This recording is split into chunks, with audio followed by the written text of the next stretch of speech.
Vous êtes sur Télé Sud et c'est l'heure du journal. Bienvenue à ce rendez-vous. Tout de suite, les titres. 6 morts hier au Kenya, c'est le bilan des répressions de manifestations antigouvernementales pourtant interdites par les autorités. À l'appel de l'opposant Raila Odinga, plusieurs centaines de Kenyans ont investi les rues du pays pour protester contre les nouvelles taxes et la politique du président William Ruto. Et pendant ce temps, le président kenyan recevait son homologue iranien en visite à Nairobi, première étape d'une tournée africaine de 3 jours. Après le Kenya hier, Ebrahim Raïssi s'est rendu en Ouganda où il poursuit sa tournée qui s'achèvera au Zimbabwe. Alors que des groupes armés continuent de sévir dans certaines localités de la Centrafrique, la chef de la MINUSCA est montée au créneau mercredi pour appeler les éléments de ces groupes à déposer les armes. Il n'y a pas de solution dans la violence, a-t-elle déclaré. On en parle dans ce journal.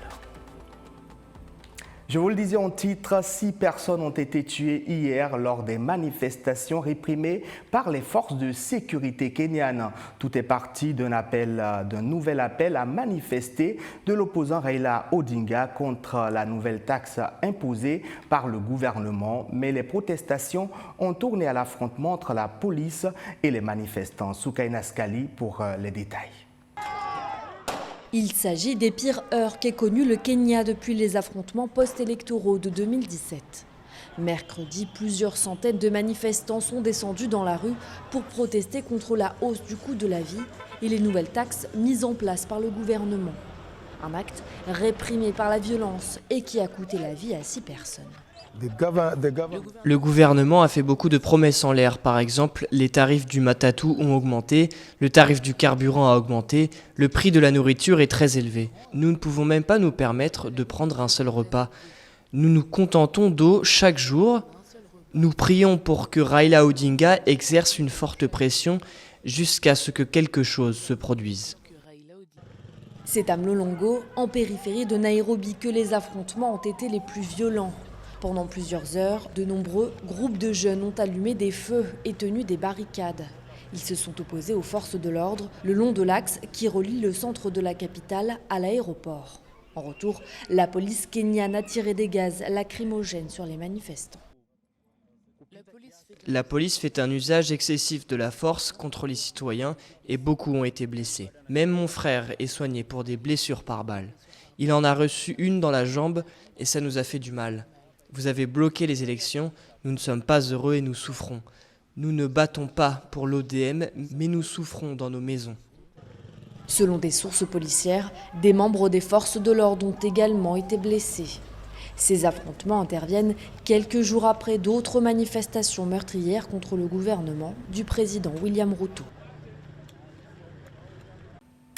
Alors qu'une partie de la population manifestait contre sa politique, le président William Ruto recevait son homologue iranien, Ebrahim Raïssi, pour la première étape de sa mini-tournée africaine. Un déplacement dans 3 pays du continent, expression de l'offensive diplomatique lancée par Téhéran pour trouver de nouveaux partenaires sur la scène internationale. C'est par le Kenya que le président iranien a entamé sa tournée africaine. La première étape d'une visite historique qui conduira ensuite Ebrahim Raïssi dans 2 autres pays du continent, à savoir l'Ouganda et le Zimbabwe. Il est arrivé ce mercredi à Nairobi où il a été reçu par le chef d'État kényan William Ruto. Le dirigeant iranien, à la tête d'une importante délégation d'hommes d'affaires, tente de rompre son isolement diplomatique en trouvant de nouveaux partenaires sur la scène internationale. Since the United States unilaterally abandoned the nuclear deal JCPOA in 2018, Depuis que les États-Unis ont unilatéralement abandonné l'accord sur le nucléaire en 2018, Téhéran cherche à diversifier ses relations. Donc en regardant le potentiel de ces 3 pays africains, et en particulier le volume du marché africain en général, cela semble vraiment prometteur. This visit seems promising. Cela fait 11 ans qu'un dirigeant iranien n'a pas effectué une visite officielle sur le continent. Lors de cette visite, des accords de partenariat ont été paraphés par les 2 pays. Point de départ d'une coopération prometteuse entre le Kenya et l'Iran. Plus précisément, j'ai demandé au président de s'engager à faciliter l'exportation de plus de thé, de viande et d'autres produits agricoles vers l'Iran et via l'Iran, vers les pays d'Asie centrale. Une collaboration plus étroite avec l'Iran est importante pour nous dans la mise en œuvre de la chaîne de valeur agricole de notre programme de transformation économique ascendante. Pour l'Iran, cette tournée africaine est le point d'un nouveau départ. Le pays affiche désormais son désir de multiplier ses partenaires politiques et économiques dans l'objectif de contourner les sanctions qui lui sont imposées à cause de son programme nucléaire. Malgré toutes les menaces et sanctions de nos adversaires, nous avons réussi à enregistrer des avancées dans différents domaines. Et aujourd'hui, l'Iran doit développer sa technologie basée sur l'avancement de l'Iran islamique. Nous avons réussi à surmonter les menaces et les sanctions. Nous devons également améliorer notre statut dans les domaines économiques, scientifiques et technologiques. Dans sa stratégie de développement de ses relations diplomatiques, Téhéran a également renforcé ses liens avec la Chine et la Russie. Cette tournée de 3 jours en Afrique s'inscrit dans la même stratégie.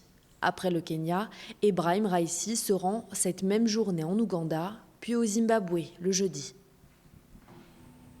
Effectivement, Ebrahim Raïssi s'est rendu hier en Ouganda où il a rencontré le président Yoweri Museveni. À l'occasion, le président iranien a apporté son soutien à la politique anti-LGBT mise en place dans le pays. Un soutien qui intervient un mois après la promulgation d'une loi jugée anti-homosexuelle, texte à l'origine d'une crispation des relations entre l'Ouganda et ses partenaires occidentaux. Alors que des groupes armés continuent de sévir dans certaines localités de la Centrafrique, la chef de la MINUSCA est montée au créneau mercredi pour appeler les éléments de ces groupes à déposer les armes. Par la même occasion, Valentine Rugwabiza a déploré la faible mobilisation internationale humanitaire en faveur des réfugiés et des personnes vulnérables dans ce pays. Mathieu Nicolas. Face à la presse, la chef de la mission multidimensionnelle intégrée des Nations Unies pour la Centrafrique, la MINUSCA, n'a pas caché ses inquiétudes. Depuis Bangui, Valentine Rugwabiza a alerté sur la situation humanitaire en Centrafrique. Selon elle, l'aide humanitaire dans le pays serait presque en panne en raison d'une faible mobilisation internationale en faveur des réfugiés et des personnes vulnérables. Sur la situation humanitaire, si ce n'est de dire que les besoins humanitaires sont en train d'exploser en Centrafrique et cela est lié à plusieurs causes, y compris les situations que nous observons au Soudan. Il y a eu plusieurs milliers de Tchadiens qui ont traversé la frontière au niveau de Bédaka. Depuis le début du conflit au Soudan, c'est plus de 10 000 réfugiés qui sont arrivés en Centrafrique. À Birao, par exemple, plus de 1000 réfugiés ont été transférés par le Haut Commissariat des Nations Unies pour les réfugiés vers la ville ces 4 dernières semaines. Ils étaient dans un autre camp, à Hamdafok, mais faute de moyens financiers et des combats qui se rapprochaient, ils ont dû partir.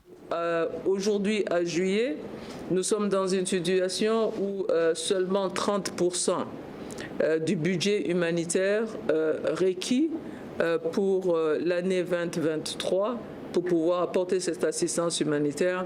En juillet, seulement 30% de ce budget humanitaire a été mobilisé. Donc la capacité des humanitaires de pouvoir répondre à ces différentes situations, elle est elle-même contrainte par les ressources que les humanitaires peuvent recevoir.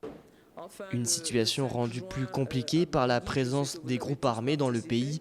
La chef de la MINUSCA lance un appel aux groupes armés et leur demande de rentrer dans les rangs. Il n'y a pas de solution dans la violence, a-t-elle martelé. Appel déjà entendu par une partie de ces groupes armés. En avril dernier, 5 groupes armés centrafricains ont procédé à la dissolution intégrale de leur mouvement. De nouvelles statistiques preuve de la dégradation de la situation sécuritaire au Soudan. Plus de 3 millions de personnes ont été obligées de fuir leur foyer et 3 000 morts depuis le début du conflit entre l'armée et les paramilitaires des FSR. Ces chiffres ont été publiés par l'émissaire de l'ONU au Soudan, désormais persona non grata dans le pays. Il a appelé à ce que les deux généraux qui ont déclenché les hostilités rendent des comptes.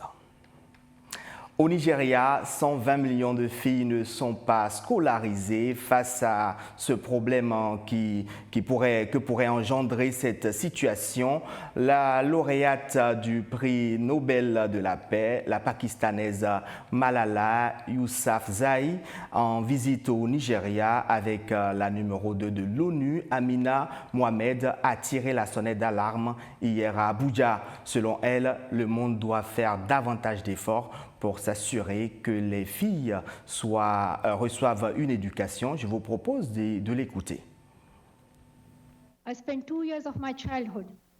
J'ai passé 2 ans de mon enfance sous le terrorisme des talibans, chassée de chez moi et interdit d'aller à l'école. Parce que j'étais une fille, on m'a tiré dessus et j'ai failli être tuée pour avoir dénoncé ces injustices.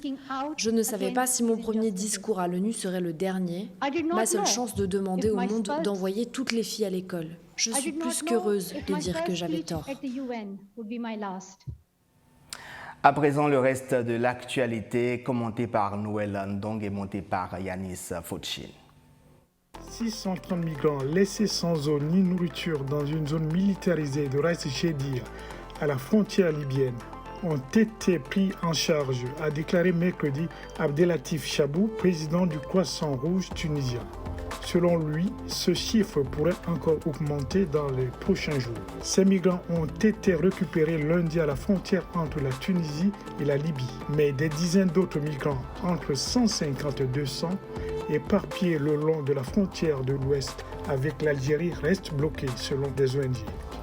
À la suite d'affrontements ayant coûté la vie à un Tunisien le 3 juillet, des centaines de migrants subsahariens avaient été chassés de Sfax, principal point de départ en Tunisie pour l'immigration clandestine, et conduits par les autorités selon des ONG vers des zones inhospitalières près de la Libye à l'est et l'Algérie à l'ouest.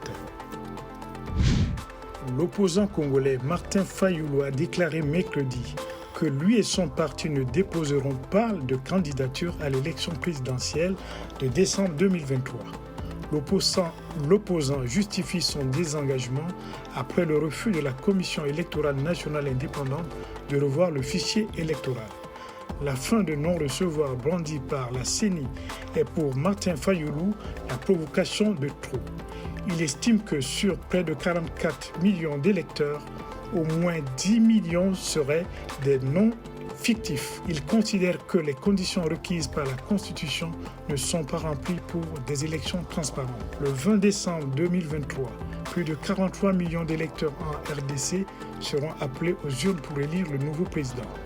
À 6 mois de ces élections, la campagne s'annonce très tendue. La mort de Naël, tué par un policier lors d'un contrôle routier fin juin à Nanterre, souligne la nécessité de réformer les règles d'utilisation des armes à feu par la police. Ils sont dangereusement imprécises et permissives, a estimé jeudi Amnesty International. Mulzniek, directeur régional Europe d'Amnesty International, a appelé les autorités françaises à aussi prendre de véritables mesures pour combattre le racisme systémique dans le métier de l'ordre en France. La mort de Naël, 17 ans, le 27 juin à Nanterre a provoqué une onde de choc et relancé le débat sur les conditions dans lesquelles les forces de l'ordre utilisent leurs armes. En 2022, la France a enregistré 13 décès après des refus d'obtempérer lors de contrôles routiers. L'actualité, c'est aussi l'inquiétude exprimée par l'OMS concernant la multiplication des cas de grippe aviaire chez les mammifères. L'Organisation mondiale de la santé craint que cette multiplication n'aide le virus à se propager à l'espèce humaine. Face à ce risque, l'OMS et le Fonds des Nations Unies pour l'alimentation et l'agriculture appellent les pays à collaborer pour sauver le plus grand nombre d'animaux possible et protéger les populations. Même si près de 735 millions de personnes dans le monde sont actuellement confrontées à la faim, l'ONU note une stabilisation de la situation sur la planète, mais affirme que son élimination est encore hors de portée. On écoute. On estime qu'entre 691 et 783 millions de personnes dans le monde étaient confrontées à la faim en 2022.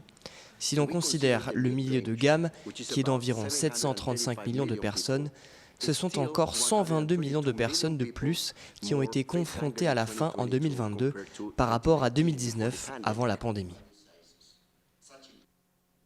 C'est la fin de ce journal. Merci de l'avoir suivi. Je vous souhaite un bon après-midi en compagnie des programmes de Télé Sud. Au revoir.